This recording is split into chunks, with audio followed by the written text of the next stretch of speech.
राधे कृष्ण। आप सभी को ओम नमो नारायण। स्वागत है आप सभी का आपके अपने चैनल देव देवी धाम में। मैं रूबी शर्मा फिर से आप सभी के लिए नवरात्रि स्पेशल के दौरान लेकर आई हूँ श्री दुर्गा सप्तशती का पाठ, और वो भी हिंदी में। तो जैसा कि आप सभी को पता है कि हमारे 6 अध्याय पूर्ण हो चुके हैं। आज मैं आप सभी के लिए 7वें अध्याय का पाठ करूंगी, तो ध्यान से सुनिएगा। 7वें अध्याय का नाम है चंड और मुंड का वध।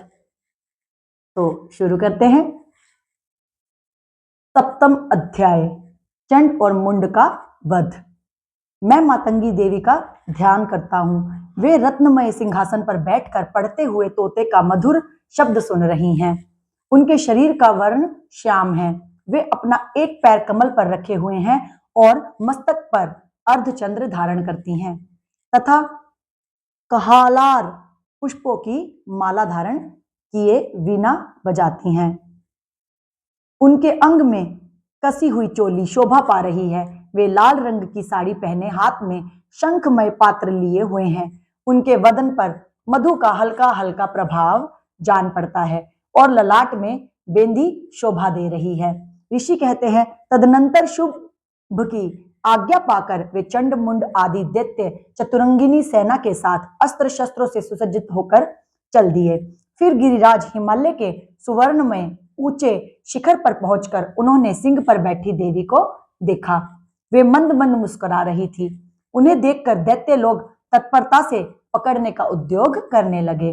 किसी ने धनुष तान लिया, किसी ने तलवार संभाली और कुछ लोग देवी के पास आकर खड़े हो गए। तब अंबिका ने उन शत्रुओं के प्रति बड़ा क्रोध किया। उस समय क्रोध के कारण उनका मुख काला पड़ गया, ललाट में भौहें टेढ़ी हो गई और वहां से तुरंत विकराल मुखी काली प्रकट हुई, जो तलवार और पाश लिए हुई थी। वे विचित्र खटवाग धारण कर किए और चीते के चर्म की साड़ी पहने नर मुंडों की माला से विभूषित थी। उनके शरीर का मांस सूख गया था, केवल हड्डियों का ढांचा था, जिससे वे अत्यंत भयंकर जान पड़ती थी। उनका मुख बहुत विशाल था। जीभ लपलपाने के कारण वे और भी डरावनी प्रतीत हो रही थी। उनकी आंखें भीतर की ओर धसी हुई और कुछ लाल थी। वे अपनी भयंकर गर्जना से संपूर्ण दिशाओं को गुंजा रही थी। बड़े बड़े दैत्यों का वध करती हुई वे कालिका देवी बड़े वेग से दैत्यों की उस सेना पर टूट पड़ी और उन सबको भक्षण करने लगी। वे पार्श्व रक्षकों, अंकुशधारी महावतों, योद्धाओं और घंटा सहित कितने ही हाथियों को एक ही हाथ से पकड़कर मुंह में डाल लेती थी। इसी प्रकार घोड़े, रथ और सारथी के साथ रथी सैनिकों को मुंह में डालकर वे उन्हें बड़े भयानक रूप से चबा डालती थी। किसी के बाल पकड़ लेती, किसी का गला दबा देती, किसी को पैरों से कुचल डालती और किसी को छाती के धक्के से गिराकर मार डालती थी। वे असुरों के छोड़े हुए बड़े बड़े अस्त्र शस्त्र मुंह से पकड़ लेती थी और रोष में भरकर उनको दांतों से पीस डालती थी। काली ने बलवान एवं दुरात्मा दैत्यों की वह सारी सेना रौंद डाली, खा डाली और कितनों को मार भगाया। कोई तलवार के घाट उतारे गए, कोई खटवाग से पीटे गए और कितने ही असुर दांतों के अग्रभाग से कुचले जाकर मृत्यु को प्राप्त हुए। इस प्रकार देवी ने असुरों की उस सारी सेना को क्षण भर में मार गिराया। यह देख चंड उन अत्यंत भयानक काली देवी की ओर दौड़ा तथा महादैत्य मुंड भी अत्यंत भयंकर बाणों की वर्षा से तथा हजारों बार चलाए हुए चक्रों से उन भयानक नेत्रों वाली देवी को आच्छादित कर रहा था।